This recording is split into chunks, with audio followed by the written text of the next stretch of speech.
Fala pessoal, aqui é o André Terra falando. No vídeo de hoje a gente vai falar sobre o Datablock, as famosas DB. Você vai ver aqui o que é um Datablock, para que ele serve e quando você usa. Agora, se você nem sabe o que é um Datablock, então você tem que assistir esse vídeo, que tenho certeza que vai aumentar o seu nível como programador de CLP. Então acompanha aqui, pessoal. Eu já estou aqui com a minha tela aberta, tá? Eu estou na minha plataforma aqui do Tia Portal. Já selecionei uma CPU aqui do S7200 e vou adicionar então um novo bloco. É através dessa opção que você vê aqui, ó, DB, Datablock. O que é esse Datablock? O Datablock nada mais é que uma área específica de memória dentro do CLP que você pode utilizar para criar essas datablocks, né? Criar esses DBs que servem para armazenamento de dados. O próprio nome já diz, né? Data block. Se a gente traduzir ao pé da letra, é bloco de dados. Então ele vai servir para armazenar dados, armazenar suas variáveis, criar variáveis, assim como separar regiões de dados para estruturar melhor o seu programa, deixar ele mais organizado.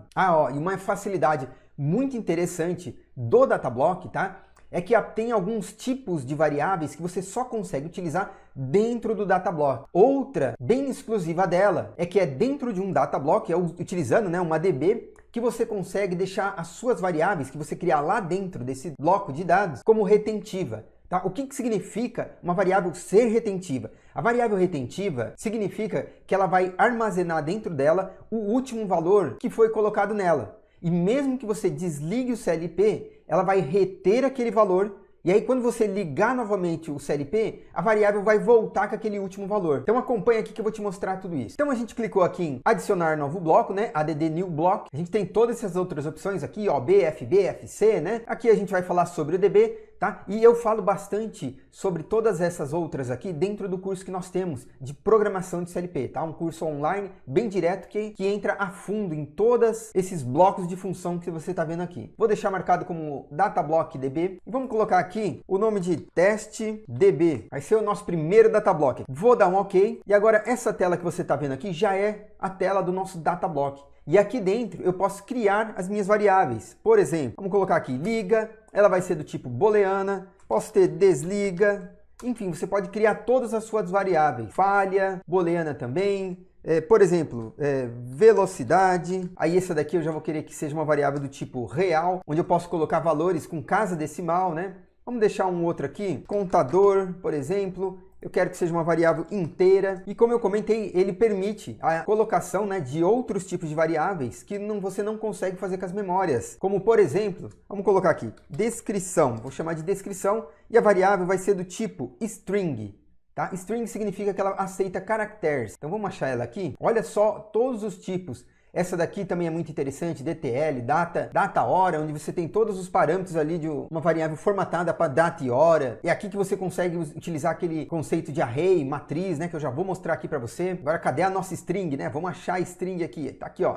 String. E o que é legal de tudo isso daqui, que aqui dentro do Datablock você consegue criar estrutura de dados complexa. Então dá só uma olhada aqui, ó. Vamos criar uma variável aqui chamado valor. E por exemplo, eu posso criar aqui, usar essa opção array. Tá? O array significa que ele vai criar uma matriz ou uma lista, uma array que a gente chama, de uma determinada quantidade de dados dessa variável. Tá? Por exemplo, vou colocar aqui, ó, de 0 a 10, do tipo, né, of inteiro. Então ele vai me criar nesse momento 11 variáveis, né, porque está contando, está partindo do zero, dessa variável valor que está sendo do tipo inteiro. Deixa eu colocar aqui, ó, inteiro. E aí se eu clicar aqui, ó, automaticamente ele me criou todas essas variáveis, ó, valor 0, 1, até o valor 10. Isso é legal quando você tem programas complexos e você pode criar lógicas com valores indexados, então isso é bem interessante. Outro dado do tipo complexo, vamos colocar aqui, ó, imagina que você tem lá vários motores, tá? E você pode criar estruturas de dados como essa daqui que eu criei, só para mostrar para vocês, ó, eu chamei de motor UDT. É um tipo, eu gerei uma estrutura, um data type de dados. E aí eu posso selecionar um motor e falando que ele tem essa estrutura. E aí, olha só a estrutura que eu já criei aqui, chamado motor UDT. Eu posso criar uma variável, ele já aparece todas essas descrições que foram criados dentro desse motor UDT. Olha só que legal. E o mais legal ainda, que eu posso usar essa estrutura de dados e também aproveitar dentro do array. Quer ver? Vamos criar aqui uma matriz que eu vou criar de 0 a 9, vão ser 10 motores. E o tipo de dado podia ser inteiro, real? Não, vou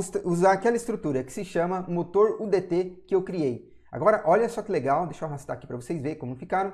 Então, eu vou ter do 0 a 9, então são 10, né? 10 tipos dessa variável motor UDT. E se eu abrir aqui, ó, você vai ver, ó, eu tenho meus 10 motores, do 0 ao 9. E cada um dele tem essa estrutura aqui que eu criei. Tá? Então isso você só consegue fazer dentro de uma ADB. Agora vamos ver outras funcionalidades de uma ADB também. Por exemplo, você viu que tem aqui, ó, essa coluna chamada Start Value. Tá? Start Value significa o valor inicial dela, né? Então quando eu ligar o CLP, a minha ADB vai obedecer os valores que tiverem nessa coluna aqui de Start Value. Então se eu quiser, por exemplo, que essa variável aqui, contador, se inicie com o valor 10, é só eu colocar aqui, ó, valor 10. Se eu quiser que essa minha outra variável, descrição, inicie com o valor, por exemplo, né? A variável do tipo string é uma variável que contém caracteres. Eu posso colocar aqui nome, por exemplo. Ela vai começar com esses caracteres, né? Nome. Se eu quiser que a minha variável liga já começa como o valor 1 ou true, né? Que a gente fala, eu posso só escrever aqui. E aí esses valores vão ser obedecidos na hora que você ligar o seu CLP. É uma forma de você inicializar uma variável, por exemplo. E aí tem uma das opções que eu acho mais legal, que é essa outra coluna aqui, que se chama retain, que é o retentivo, que eu expliquei, que eu comentei logo no início, né? Que é para deixar uma variável do tipo retentivo, que ela vai guardar o último valor que foi colocado nela, e mesmo que você desligue, ela não vai voltar com o valor zerado, ela vai voltar com aquele, vai armazenar, né? Vai guardar o valor propriamente dito, e quando você ligar o CLP, ela vai assumir aquele valor. Então, por exemplo, aqui o meu contador que está com o valor 10. Se eu tornar ela retentiva, isso significa o quê? Isso significa que a primeira vez que eu ligar o meu CLP, ele vai obedecer inicializando a variável com esse valor 10. Depois, quando o programa estiver rodando e aí esse valor for modificado, sei lá, dentro do programa, alguma lógica lá, vai aumentando esse meu contador, e aí ele está 12, 13, 14, 15...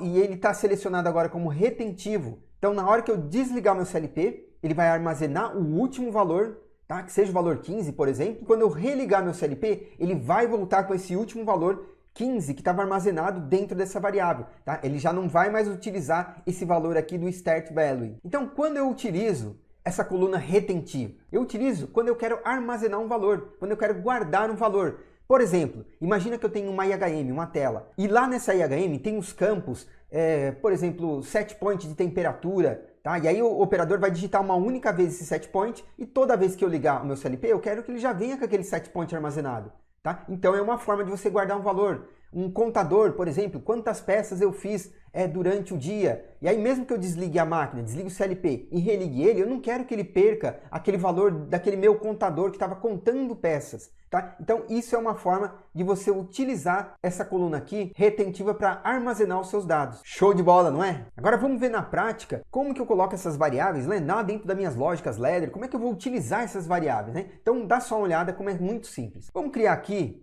um programa bem rapidinho, bem simples mesmo. Vou colocar no próprio UFC aqui. Programa. Vamos criar no próprio UFC aqui um programinha simples. Programa 1, por exemplo. Vou colocar em ladder. Tá aqui meu programa 1. Deixa eu só abrir o meu main, já ajustar aqui, já arrastar, né, meu programa 1 para ele ser executado aqui dentro do OB1. Beleza. Então vamos criar uma lógica bem simples aqui. Vamos criar aqui um contato aberto, um contato fechado, uma bobina aqui. Vamos fazer uma lógica bem simplesinha assim, só a título de conhecimento para a gente ver funcionando isso daqui. Criar uma outra lógica aqui, move, também para a gente utilizar um bloquinho move, só a título de teste mesmo, tá? Para você ter uma ideia como que a gente coloca a variável.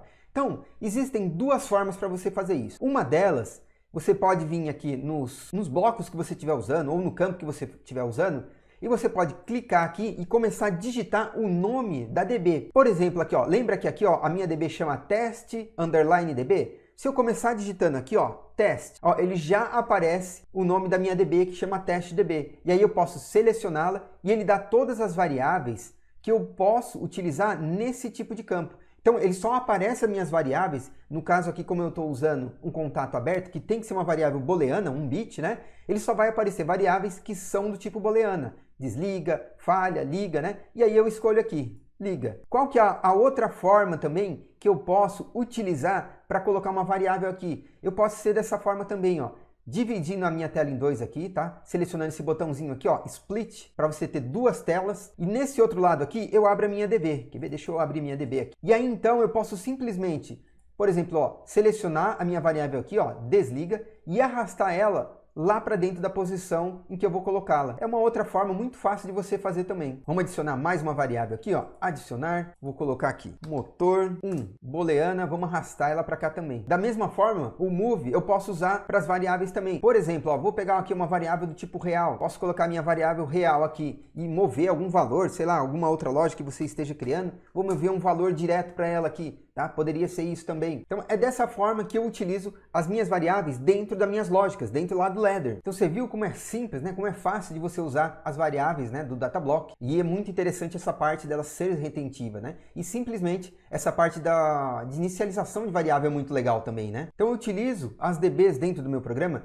para separar as regiões de dados e para facilitar na estruturação do programa. Dá só uma olhada nesse slide aqui, ó.